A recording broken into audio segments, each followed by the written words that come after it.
What's the meaning of coolant?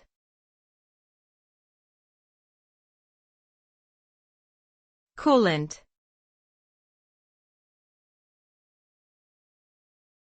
Coolant.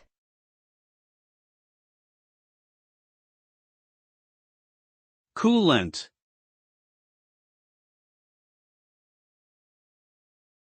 Coolant.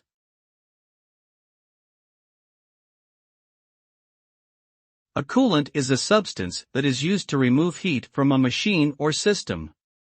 It works by passing through the machine or system, absorbing heat as it goes, and then releasing that heat elsewhere. Coolants are commonly used in engines, power plants, and manufacturing processes to prevent overheating and subsequent damage or failure. They can be based on water, oil, or other chemicals, depending on the specific application. Without coolants, machines and systems can quickly overheat and fail, leading to costly repairs, downtime, and potentially dangerous situations.